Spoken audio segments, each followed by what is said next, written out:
It's a orange juice. What's up everyone, this is OJ. The Executioner throws its axe like a boomerang. This axe attacks both air and ground units, dealing 140 damage on the way there and 140 on the way back for a total of 280 damage. The Executioner has less health than a bowler. It's about as tanky as an ice golem. In terms of damage, it will dish out about the same DPS as a bowler. If left ignored, it'll deal over 1,000 damage to an arena tower. When the Executioner dies, his axe will still continue to fly in the air and eventually come back to where he was. The axe will still deal damage and will kill whatever is left in the axe's path. He can deal with swarm units really well. He can kill dirt goblins, fire spirits, ice spirits, stab goblins, minions, skeletons, spear goblins, and archers in one attack. If you pause the replay and look at a wizard or ice wizard, you'll notice that they both have a 1 tile splash radius. The wizard initiates at 5.5 tiles, but because of his splash radius, he can technically reach up to 6.5 tiles behind its original target. The axe shares the same splash radius as it flies. It splashes everything in its path within a 1 tile radius, just demolishing all sorts of units. He has a 5 tile attack range, but the axe itself actually flies 7 tiles.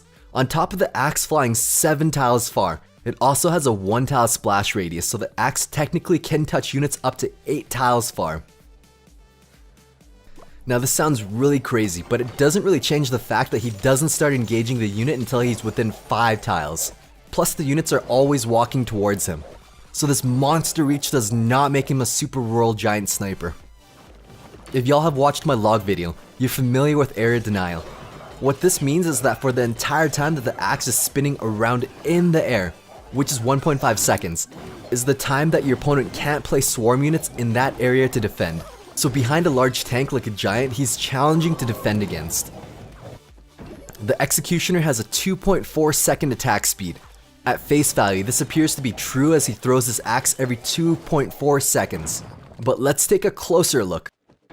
His actual attack speed is 0.9 seconds, and his axe spins in the air for 1.5 seconds.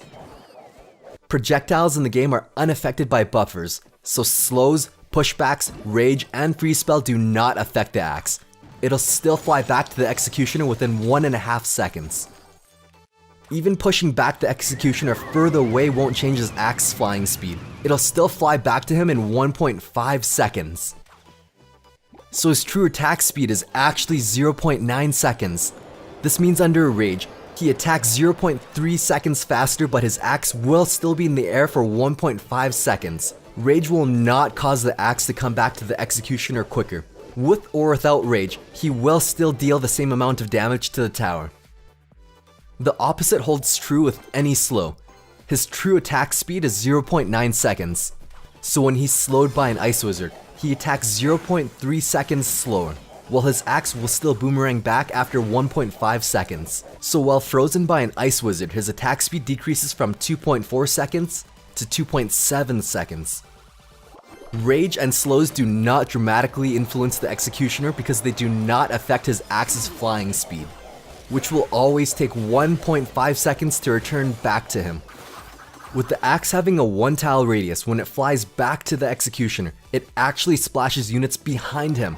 Imagine as the axe returns to his core, this radius extends behind his back as well. This 360-degree splash makes it kind of difficult to plant things on top of him, especially swarm units that aren't that durable to begin with. Even if the axe is flying away, the area in front of him is active, so the minions will die. Here's an interesting mechanic the Executioner has. He can reset the attack with smaller units. Essentially anything that Fireball can push back, the Executioner can reset.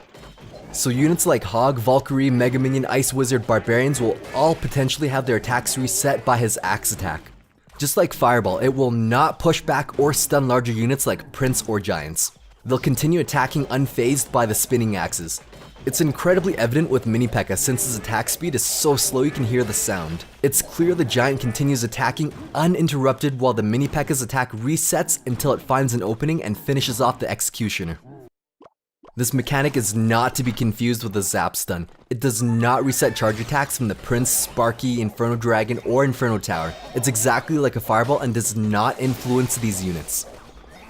Since it does influence all medium and smaller units like the Hog, it will reset its startup frame. This means if the Hog raises his hammer, it will reset his attack entirely, and he'll have to start from the beginning. Here the Hog only managed to get 2 shots off of the tower. Of course this sounds very scary and broken, but it's not a perma-stun. You have to time it precisely so that the axe hits right as he's about to finish his swing. Otherwise, stunning him before he initiates his attack doesn't change the outcome. Here the Hog managed to get 3 shots off of the tower. This pushback mechanic resets attack startup frames. It's not quite as evident with the bowler or the log, because it looks like the act of pushing them back pulls them out of range. This is not to be confused with zap or freeze. If you zap or freeze a Hog, you're temporarily suspending him in the exact frame and he continues attacking. Freeze and zap share the same mechanics, so if you watch as the Hog thaws from the freeze spell, he finalizes his swing because his attack was never reset. Just like any pushback mechanic, this interrupts their attack, doesn't cause them to retarget. So if you log a musketeer, it's not going to switch to the nearest target. It just interrupts her attack. Same applies with the executioner's attack. It interrupts their attack, but it won't cause them to retarget. The musketeer won't target onto the ice golem. Since the bowler only shoots straight, it makes the most sense to surround the bowler so he can't splash everything. But when you surround the executioner, he'll end up splashing most things, including a few units behind him. This makes small distraction tanks like the ice golem more valuable than ever. Whether or not you surround him with barbarians, the outcome is basically the same. The barbarians take quite a bit of damage because of his 360 splash. Against the Hog Rider, it depends on when you time the stun. If you can reset his attack right as he's about to swing, you'll get the most value out of the executioner, preventing the Hog from getting more than 1 hit off of your tower. Planting the executioner in front works best because it also blocks the Hog Rider. The executioner with the assistance of the tower can take out a single balloon, but the balloon's death bomb will still touch the tower. So you'll want to be mindful of the angle you place your executioner when countering the balloon. When there's a tank in front, even an ice golem, the executioner is not strong enough to take out the balloon by itself. The balloon will manage to reach the tower. And that's the best case scenario, assuming that the balloon is perfectly aligned with the ice golem. When they're planted in separate tiles, it can mess up the angle of the executioner's axe, causing him to completely miss the balloon.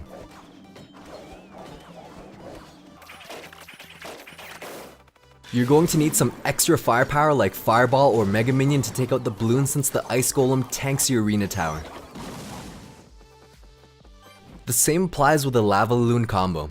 Alone he is not strong enough to take out a balloon. You're gonna need some extra juice to take out this combo. If you kill the Lava Hound with the Executioner, the spinning axe will actually stun and splash all of the pups, locking them into a vulnerable clump. Just like a bowler, he can take out Goblin Barrel when placed correctly, but it will kill stab goblins on the way back, so the goblins will still manage to get some chip damage off of the tower. Adding another counter to Elite Barbarians, he can tank just enough to take out barbs planted at the bridge. He'll die, but he'll still be a positive elixir trade. If you want to make a really good trade, you can always kite the Elite Barbarians with an Ice Golem, or even something as small as Ice Spirit or Skeletons to keep them alive for a counter push. Alone, the Executioner is not too difficult to counter. If you only have Barbarians on hand, they'll be enough to shut him down, but they'll take quite a beating from him. An Ice Wizard is pretty expensive, and while his slow barely affects the Executioner, he does only cost 3 elixir, so he can take out the Executioner for a positive trade.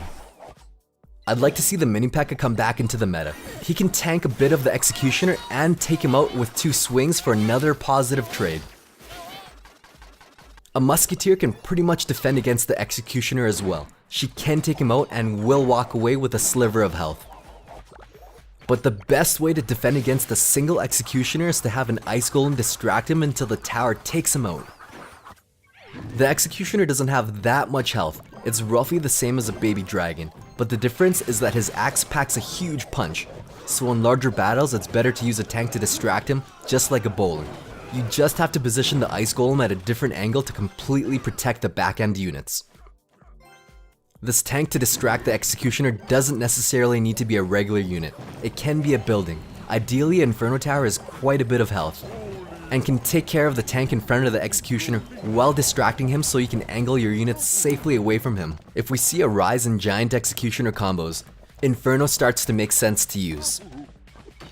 Since he does only have 1,000 health, you can rocket him for a one-hit kill. If he's planted behind the King's Tower, this is a bonus because you can clip an Arena Tower for 1 extra elixir. Or if he's clumped up protecting a huge death ball, the rocket will snipe him alongside the other units for a positive trade. So while the Executioner shares an incredibly fast load time with the Dart Goblin, its attack speed is severely limited because he has to wait 1.5 seconds for the axe to return before he can start attacking again. At first glance, he's very easy to use, but he's difficult to master to be able to place him perfectly to deny the startup frame of units. He's a unit that shares similarities with a bowler and wizard, but is not a replacement for the bowler because the bowler has more health and doesn't hit air units. And while it has more health than a wizard, it attacks much slower than him, but it offers stronger area denial and more splashing opportunities. My opinion is that it doesn't replace the bowler, but it certainly can be a substitute as a tankier wizard at 5 elixir. Sure, it can deal over 1,000 damage to Arena Tower alone, but so can a wizard. Nobody leaves a wizard alone to wreck a tower, with its interesting splash abilities. If the Executioner comes into the meta, we can be sure that Mini P.E.K.K.A will make a lot more sense to use again. Thanks for watching, stay tuned for more quality OJ.